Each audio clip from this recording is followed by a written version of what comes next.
Hey, everybody, this is Tom Salemi of Device Talks. Welcome back to the Device Talks Weekly podcast. Got a bit of a short episode for you this time around. I've spoke with Liane Teplitsky. Liane's been on the podcast before. She previously had been with Zimmer Biomet. Now she's with a very cool company called ArteDrone, which is a device or a system that uses both digital twin technology and magnetic lead catheters, kind of in a stereotaxis surgical robotic sort of fashion, to help to make it easier to clear clots in the brain and the neurovascular system. So it's a really, I think, a unique story, unique approach, another way of finding a way to get more care, the right care to people who have suffered strokes and to get it to them in time to really make a difference. So it's a great medtech story. Leanne's got a great story as well, and we'll dive into that at first. No new markers, new makers this week. We're in Minnesota. I was at Medical Alley's annual event last night. Had a really great time. Met so many fantastic folks. And Chris and I are on the road today, the day I'm recording this.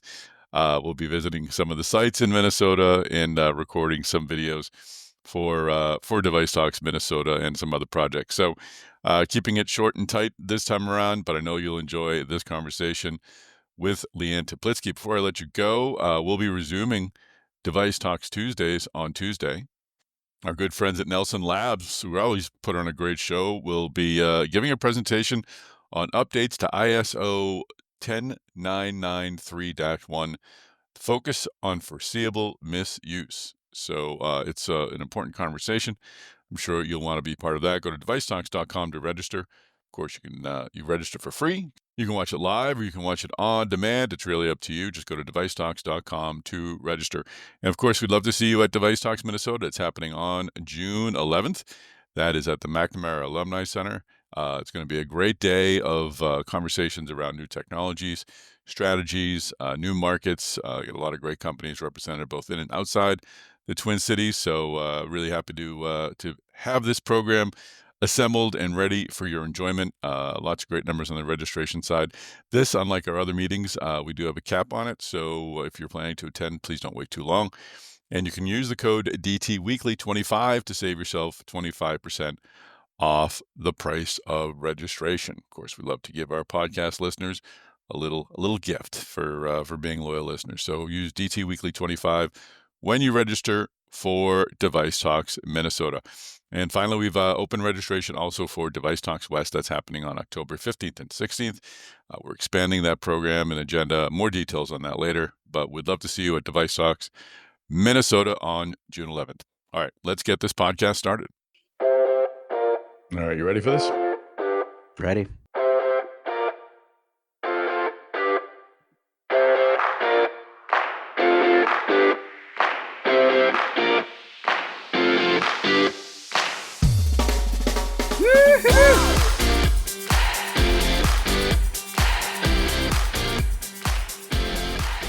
Well, Liane Teplitsky, welcome back to the podcast. Thanks very much, Tom. Happy to be here. Happy to have you back and learn about your new startup that you're leading, or the startup that you've recently taken the helm of, ArteDrone. We love surgical robotics here. We love neurovascular treatments. So this is right in our sweet spot. Really excited.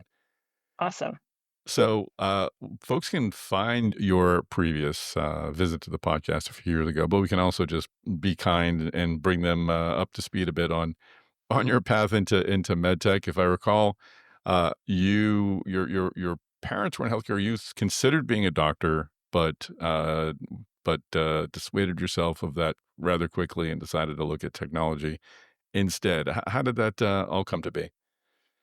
Very good memory, Tom. I'm impressed. Yes, that's exactly right. That's exactly right. So, I really thought I was going to go into medicine, and was taking pre-med classes at school, and I just, like I was saying in the previous podcast, my mom was a pharmacist and working at the cancer clinic, and then I started doing some sort of informal, informational interviews on what it would be like to be a doctor with some physicians, and I just honestly sort of felt that I couldn't be on that front line and, like, talking and with to the patients every day, especially, coming in the cancer clinic. This is back in the days when chemotherapy was so miserable and patients were Mhm. really suffering and outcomes were not that good. And then I was like, "I don't know that I can have those daily conversations and, like, really be right there," but I still really wanna play in this space. And so, um, I had a friend that was in electrical engineering and found out kind of what that was all about in this biomedical engineering thing and thought, you know what, I can do the technology behind medicine and maybe even have a broader impact than just like one patient at a time. And so I made the transition over. We didn't have biomedical engineering at the time. I And was so, gonna like I ask said, that, yeah, yeah. no, that didn't exist at the time, at least at my school. And so when I talked about the kinds of things I wanted to do, they encouraged me to go into electrical engineering. And so that's what I did. And when I graduated, half of my class, I graduated from the University of Saskatchewan. So I was in Canada, and half of my class went to work on BlackBerry and in like the telecom industry. Yeah, I'm dating myself, but way, way long ago, in the sort of went east, and the rest went a little bit west and into oil because that was also really big in the province next to me. And I was like, no way, I really am dedicated to working in medicine, and got my dream job, dream location down in Sunnyvale, California, Oh, poor working in you. medical. I know it was. I'm not joking, and working on pacemaker and implantable defibrillator design. And so that was it for me, that my I was all in at that point, and, really haven't looked back since. Well, number 1, I miss my BlackBerry, so people can age me all they want, but I love my little QWERTY keyboard, so there, and the movie was excellent, by the way. Number 2, did I I always thought mechanical engineering was kind of the path for biomedical engineering. Is it electrical engineering that's the more common path, or is it there really no preference? I think that there's different ways that you can get into it. So the electrical for me, that was the one that was encouraged, and I'm not sure I thought much about it at the time. I was like, okay, Okay, someone sure. told me, Yeah. great. As it turned out, that was way up my alley. So I think mechanical engineering ends up being like sort of more biomechanics. It depends which arm you want to go Mhm. to. And I ended up, loving electrical engineering, and then was working on the electrical systems of the body, right? So electricity in the heart, Yep, and so that ended up working out really well for me. that makes perfect sense. So, what was your first role there in Sunnyvale? I was a hardware design engineer and Okay. working on, I was really sitting in front of a computer all day, every day, working on timing diagrams, for the different algorithms that go into a pacemaker or an implantable defibrillator. Hardcore engineering to start. That's an exciting space and obviously one that's getting, with pulse field ablation and everything, it's become a really remarkably, innovative and diverse in its therapies. Do you still have a soft spot Oh for yeah. cardiac? Yeah.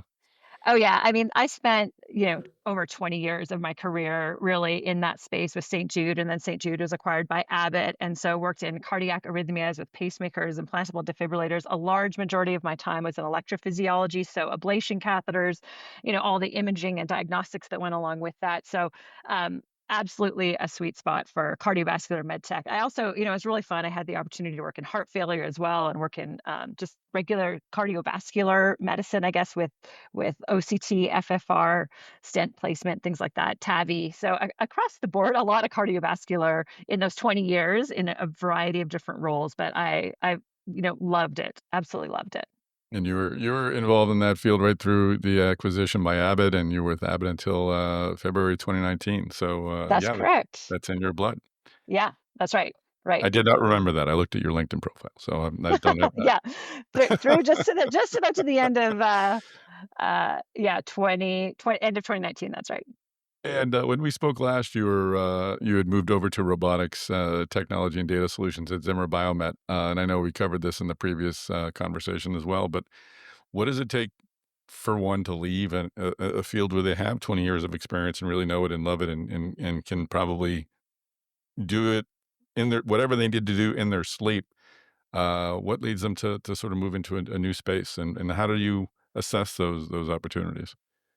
Yeah, I've taken a lot of leaps of faith in my career, I feel like. So even within St. Jude and then Abbott, I was really fortunate to be given the opportunity to jump from, hardcore engineering over to the business side with Uh-huh. marketing and market development and, really allow a broad portfolio of, I'll say, skills, but applying to your point in, sort of cardiovascular med tech. So when I had the opportunity to join ZB and still really look at technology and introducing new technologies, but then in a different space, I had to jump at it, right? And it Uh-huh. was a really cool opportunity where, again, in my career, I feel like that theme has been bringing new technologies to market, but that really can elevate or change the standard of care. And that's the exact spot that ZB was in with kind of the ZB Edge portfolio, which when I started, ZB Edge as a name didn't even exist, Uh-huh. right? And so they had a couple of groups that were working in one in robotics and one in digital health, and this opportunity to figure out how do you bring that together? How do you integrate the data?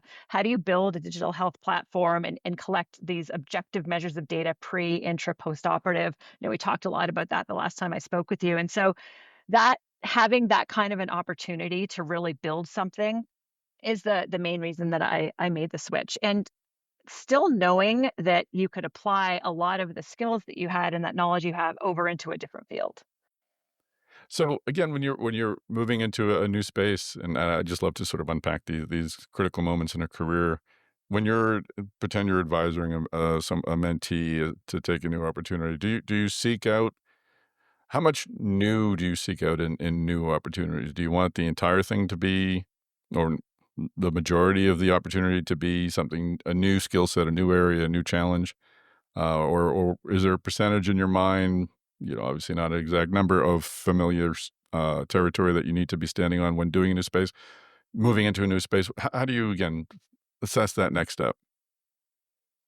Yeah, that's an awesome question, Tom, that I haven't thought about for sure on the percentage standpoint, but I'm always looking for things where I can learn something new, but build on something that I've done before. Yeah. And so, as you broaden your perspective, where you broaden the perspective, right? You can think about it in different ways. So, is it the same market, but a totally new, crazy technology you might be having? Introducing into that space? Uh-huh. Or is it a new market with sort of similar technology profile? Or is it, how can you continue to learn and evolve, but still have some kind of a foundation? So the foundation may come from different places, but can you continue to merge on that? Because I think that's also even as a candidate, when someone's looking to evaluate you, what are you bringing that adds value to that new organization? And so Uh-huh. really thinking about how can I continue, what value am I bringing that maybe from a past history or past experience?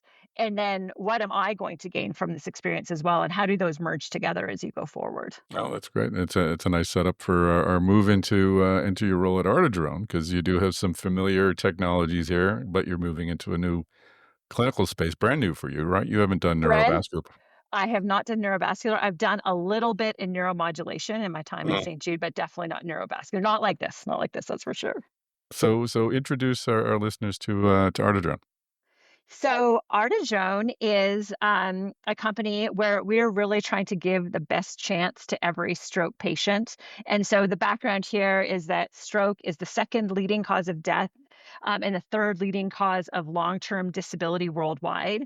And despite the severe burden of ischemic stroke, which is like 11 million patients a year globally, there's really limited opportunity and access to life-saving treatment. So the standard of care today is called mechanical thrombectomy, Uh-huh. and it's done manually, right? So someone, an interventional neuroradiologist, or basically expert hands at an expert center, has to go in with mechanical tools and navigate all the way to where the stroke is in your brain, which is a blood clot in the brain, right?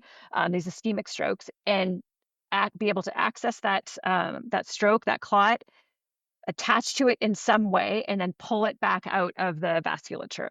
Uh-huh. And so the really big unmet need here is just the access, right? People don't have access to that. Actually, only 5% of people worldwide who could benefit from mechanical thrombectomy actually have access to the technology and the treatment, which is crazy because Startling. it's nuts. And I didn't know those stats coming into this Uh-huh.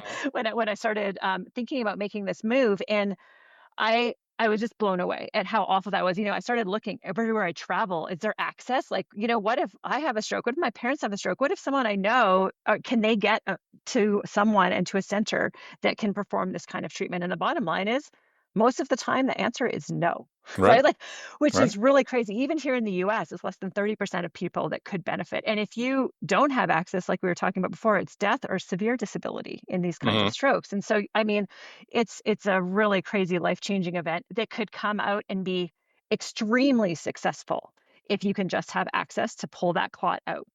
And so that's really the idea behind ArteDrone. So ArteDrone, that's the name of the company. It really is a drone for the arteries. And It so the works. idea, yeah, it works. The idea behind it is that you can give many more hands, not just the super experts that take years and years and years to be able to perform this procedure, to give way more people access by allowing the interventionalists, whoever that may be, if they can get to the carotid artery.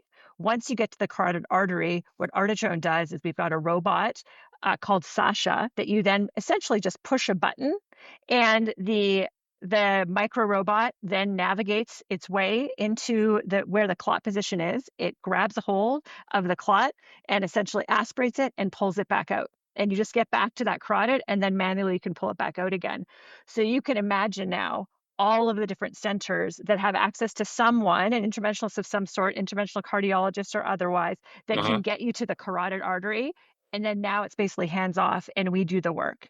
And so we really think that this is an opportunity to democratize this procedure, to get into the level 2 stroke centers, to get into the cardiac care centers potentially, but just have access to so many more patients. So we're not trying to go in there and compete head to head with the folks that today have the mechanical thrombectomy tools. We're really trying to, build truly a blue ocean and go out there into the world and be able to give access to so many more people.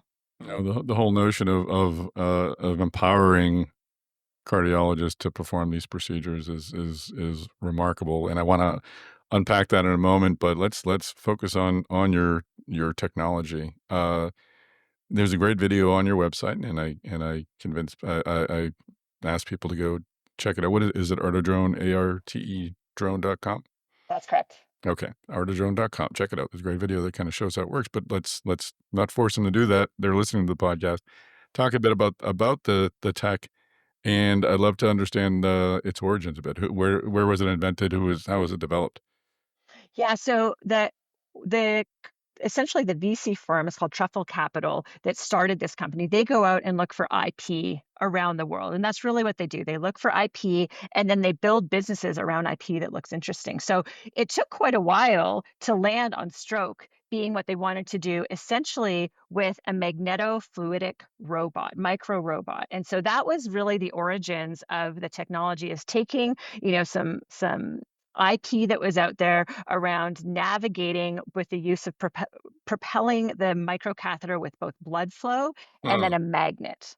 And so they took that IP and they started looking at different areas that they may be able to apply it to. And in the end, the one that had a really big market need that we thought could be the biggest advantage, and use of the technology was for this ischemic stroke treatment. And so, they were looking at, oh, can we use it in the liver? That doesn't work well with the blood flow that's there. Were they looking at hemorrhagic stroke? Is there something we can do in that arena?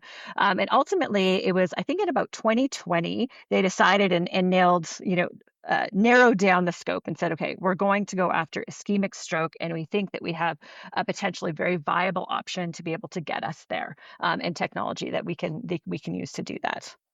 so what is the tip part of this? So this does not use, and I'm not sure exactly how mechanical thrombectomies wind their way through the vasculature. I'm sure there's a bunch of knobs and dials and things that need to be kind of twisted this way and that. Does this not rely on any of that? This is brought up into the brain by blood flow, propelled by blood flow in some internal propelling device? So there's no internal propellant. Oh, This okay. is Just this is what makes it really quite a unique technology. So the idea is that there is a little sort of magnetic suction cup at the end of a very, very flexible line. uh And so you just have to know how far you need to go, and you kind of let it out. It's almost like a fishing line, right? Oh, You interesting. let it out, and as the water would push it, your fishing line Like down. controlling. Yep. Yep. Yeah, exactly. You're trolling Yep. along.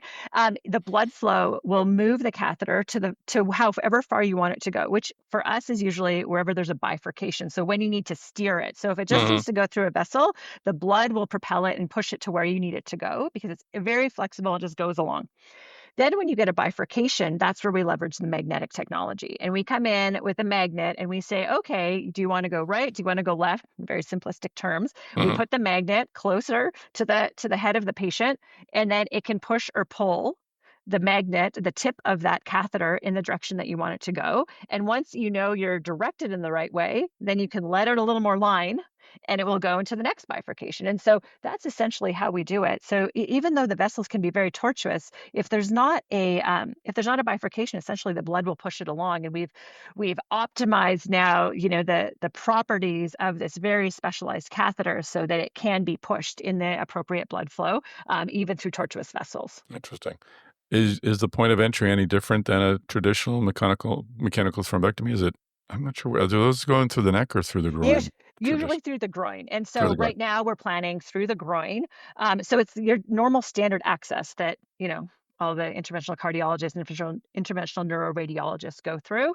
And so you go through the groin. Again, you navigate up around the aorta and into the carotid artery. And then after that, we basically have positioned ourselves inside that access sheath and we'll take over from there. So we when we talk about surgical robotics, I think people have a sense, although I think that the perception is changing, but a massive d- pile of equipment in an OR taking up all this space. I'm guessing this is not that from what you're describing. If you've got this flexible tip and a guidance magnet, it's probably something that is it. Talk about the size a bit, if you would, and Yes. how does it fit into the flow, the clinical flow of a hospital? Yes. So today, how the system is set up is you will have basically a catheter pusher, I guess I'll call it just for simple terms, right? Mhm. To make sure that we're letting out the line appropriately. So that would sit on the table and is very small and compact. We do today have a larger robot, which the tip of that robot, there's an actuator on the end that's a magnet that comes in. So that part is a little bit bigger and will be a footprint similar, to the orthopedic robots that are out there, but they're not. There's other magnetic systems out there today, like a stereotaxis or something like that, that are, Mhm. you have to set up the whole room. And this Mhm. is not like that. This is definitely a mobile system. And then you have your normal, what we're putting together, our own mechanical thrombectomy kit. But it doesn't have to be, all the components don't have to now be managed by the interventionalist that's standing there. Leanne, if you look at the video I referenced earlier, I see there's a digital twin component and sort of a whole kind of back office technical component of it. Walk us through to how this procedure is done. Yeah, so all stroke patients end up having imaging that's done. So either an MRI or a CT that's done to understand exactly the location of that clot within the brain vasculature. So what we do is once we get that image, we can essentially create a copy of that or a digital twin of the patient to understand exactly again where that clot is and upload it into our system. And then pretty much just like a GPS, and you get your roadmap of exactly where you want to go and what you might bump into and where the sharp turns are. We essentially create that plan for where we want our microcatheter to go. So we know exactly where the clot is. We create that plan on how far between each bifurcation we have, and then understand where we may need to bring in the magnet to be able to steer the catheter to where we want it to go. And so that's essentially it on that back end component. And then you have the interventionalist that will take that microcatheter, we guide it to the carotid artery, and then they can push the button, and through that GPS map and the propelling of the blood, we can get the little microcatheter and the suction cup that's on the end of it navigated through the brain vasculature to the clot. We can anchor to the clot and then we can pull it back. So is the path sort of pre-programmed before you start? I mean, as it reaches that fork in the road, for lack of a better term, has the magnet already sort of has it been determined what the magnet will do at that point to get the tip to the next stage? That's exactly right. You Mhm. perfectly described it. So we have this preset plan that we have built, and again, it acts with that GPS. So you know how far you need to have the micro robot pushed by the blood. And at the bifurcation, we know exactly where the magnet needs to be positioned to either push or pull the catheter in the right direction to take the right road, and then it continues along that exact same path. We also know where the clot will be, and you can, if it needs to get updated within the case, because oftentimes the clot will move just a little bit, we can understand that. We have a lot of back-end imaging that we've done and AI that comes into play here to understand some of those, the image guidance that we do within the case, anchor to the clot. And then again, it's pretty tough with this microcatheter. And one of the, things I'm extremely proud of the team about is that the catheter itself has to be extremely flexible, as we talked about, to be able to reach that clot location, but then also needs to be extremely strong and have the right vacuum and suction capabilities once you get to the clot Hmm. to be able to pull it back. So it's almost opposing antagonist, mechanical properties that are happening there. And I think that, that's where some of this, like, the special sauce comes in on what the company is doing. No, I was wondering about that as well in terms of the return trip. Is that all propelled by whatever let the line out is now pulling the line in, the reel, for lack of a better term? Exactly right. That's exactly Mhm. right. Interesting. So let's talk a bit about product development and design. Where is the product in its engineering and in its development? So we have, sort of completed all of our proof of concept. We are now in through our feasibility studies and preclinical work. So we just released a press release talking about some of those preclinical results. That the tagline there is essentially extremely successful, and I can't talk more about the very specifics of the results because the data are under embargo for publication. Okay. But the bottom line is that that's essentially where we are now. We're working on our first in human and getting prepared for those trials. What have you how is this being looked at? Is this being treated as clinically or regulatory wise as just a as another neurovascular, as another thrombectomy sort of device, or does it have a special pathway? How is it being looked at by the FDA? Yeah, right now we're anticipating de novo 510(k). Based what would be the predicate for this? So there's a handful, like we said, of essentially magnetic guided Okay. catheters that are out there Uh-huh. on the market. And so That's great. yeah, that's what we're hoping for. There's still a lot of work to do ahead there, but again, super exciting. That's great. So we're now moving forward to sort of manufacturing and commercialization. Ultimately, obviously, you're not there yet, but strategy wise, where is your opening? You're saying you're not going after traditional stroke centers, probably in most big cities, but are you looking more at a rural strategy? Where does this where do you see opportunity? Yeah, so we'll definitely, take the opportunity as needed with the interventional neuroradiologists and some of these level one stroke centers to make sure, we're getting it right and having as part of our clinical studies certainly some of those level one stroke centers, but our broader sort of market plan, and I think again the key value proposition around the technology and what we're really trying to do is to go much broader than that. So we will absolutely be looking at those level two stroke centers who already Mhm. really know how to manage these stroke patients. But largely what happens with those patients is that, they've been brought in, by an ambulance in an emergency setting, obviously, and they're evaluated and they've got a neuro team that they can call on to evaluate the patient to understand what kind of stroke they have had. And then they either just get put on thrombolysis or they get put on thrombolysis and get shipped off to a level one center. So now they've already had to make a stop and it takes all this extra time. And we know that time is of the essence when you have a Mhm. stroke, right? They're just killing the brain tissue.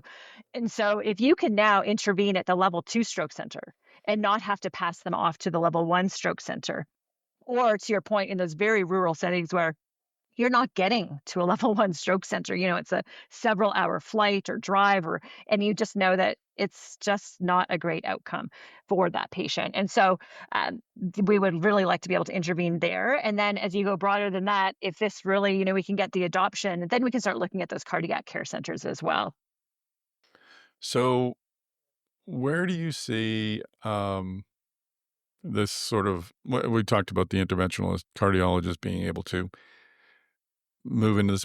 How do you see that sort of playing out? I mean, there's been instances where when technology has created an opportunity for one specialty to sort of provide treatment to another specialty. There's been sort of some tug of war, some back and forth between specialties. But there, as you noted, there's a shortage of specialists who can handle this. Have you any indication from the clinical world as to how this concept will be received, or is that something that you're still sort of vetting? Or So, it really depends on who you talk to, but okay, I do think that the bottom line is that there will be some politics involved without a doubt, yep, right? Most physicians don't wanna give up their patients, which is completely understandable, of course not, and so I think that we will have some pushback from interventional neuroradiologists in certain centers, and so we will look to obviously try to bridge that. I think our ultimate goal is to have the interventional cardiologist and the interventional neuroradiologist be able to really work together hmm, and to understand, that this is going to be for the greater good. And there's already been some test cases that have been done in France that show that when you open up new centers, which typically takes a very long time because like we talked about before, the training to get these experts up to speed and the centers up to speed on what really needs to happen is a long period of time. But if those new centers, as they've been opened, they essentially, there's no loss of patients from that stroke level one center. There's just that many patients out there today that are not being treated.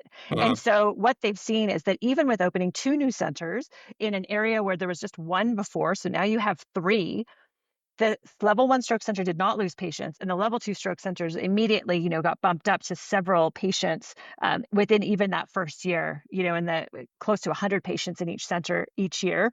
And from there, it continued to grow. And actually, we treated a third more patients overall wow. within a couple of years. And so I think that once we get more data that can demonstrate that you're actually not going to lose patients, we are just going to help so many more people that have a stroke and look at it from, again, bring data, and demonstrate that, I think we're gonna be in really great shape.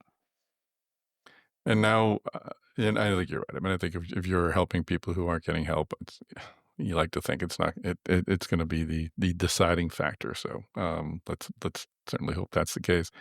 To that point, this would seem to be sort of an ideal platform for telesurgery, telepresence, something that can be done remotely. Is that part of the strategy? It actually isn't part of our strategy. I know there are others out there that are working on that today, Uh, but the bottom line is that in those sort of telehealth, telemedicine strategies, you still need the expert hands mhm, there. And yeah. so it's not only about having expert hands, this is about where you can do the procedure and have new people to perform it. And so there you still have this bottleneck with the number of people and their availability. And there, by the way, on stroke, it's like not like you can stack patients and decide to do them all on Friday, right? Or something Right. like Right. that. You it's a 24/7 job for all of these people. And so, having more people that are just on call and able to perform the procedure is really our ultimate goal. So that does diverge a little bit from others out there that are working on technologies like this. Yeah, no, now I hear your answer, I kinda I guess I withdraw my question because 'cause you're right, it's actually the opposite. The telesurgery is saying, "Look, we have an expert here, we have a system there, and we're gonna allow the Uh-huh. expert here to work with the system there." What you're saying is we're gonna put a system there that makes the person there enough of an Correct. expert to get this done, so you don't need Exactly that right. remote connection. Very cool, very Exactly cool. right. So, how do you see this sort of, what are your next steps? And talk a bit about, if you would, as we close out, financing, financial stuff, all that icky stuff that no one wants to talk about, but yet Yeah. keeps the lights on and the product moving forward. That's right. Well, like I said, I'm really happy to, be working with Truffle Capital and, their support has been phenomenal. We're doing additional rounds of funding. So I'm out there, kind of on the circuit now, which is a Mhm. fun new thing for me as I've, moved into this startup world. That's certainly a different environment than when I was sitting on the strategic side and always evaluating these technologies that were coming to me. Now I'm the one, knocking on the doors. But it's been great because again, it's just technology that I really believe in, and so that makes it really easy to go out there and talk to people about it, and everyone really gets it. This is life changing, this is game changing, this is going to change the standard of care. And I think that, if you talk about, again, this blue ocean market, I'm not trying to go in and compete against what's already out there. I just want to make sure that the patients that need the treatment have access to the treatment. Mhm. And so, when you're going out there and talking to people, they really get that and they want to help. And so that's, what we're really looking at. We're looking at Series B funding right now, and that can take us through our first in human and beyond. I mean, there's obviously a very large neurovascular company out there that's talked about moving into robotics. It rhymes with Piker, but we won't say any names there. But there would seem to be a lot of opportunity for you to engage with people who sat in the seat that you once sat in, the corporate types. Do you That's expect right. that to be part of your strategy? And you can decline to answer the question if you want. Yeah, I mean, again, if folks are interested and are as passionate as the folks at our company are in this space, then I'll talk to anyone that's like that, right? That Yep. really wants to help. That's the bottom line. Very cool. Well, it's exciting stuff. It's important stuff. The stroke market, like as you indicated, the more you unpack and the more you see the stats, the less safe you feel, and That's the true. bigger opportunity you see for like, oh my God, this is a problem that needs to be fixed. So thanks for taking this problem on, Leanne. Thanks for joining us on the podcast as well. Thanks so much for having me, Tom. All right, well, that is a wrap. Thanks again for joining us on this episode of the Device Talks Weekly Podcast. Don't forget to register for our upcoming Device Talks Tuesdays. It's happening on Tuesday, May 20th, brought to you by Nelson Labs. And of course, join us at Device Talks Minnesota on June 11th at the McNamara Alumni Center. You can register for that at minnesota.devicetalks.com. Use the code DTWeekly25 to save 25% off the price of registration. Go to that same website, minnesota.devicetalks.com, to check out the really, really great agenda. And once again, it's a limited space, so I hope you'll join us. But don't sleep on this, because we've got great numbers going in, and we know it's going to be a great day for medtech folks. That's it, folks. Thanks again for listening to this podcast. Don't forget to share this episode on LinkedIn. Connect with me on LinkedIn. Connect with Chris Newmarker on LinkedIn. Connect with Kayleen Brown on LinkedIn. Of course, follow Device Talks and Mass Device as well. And make sure you subscribe to our great and growing Device Talks podcast network. Take care, everybody.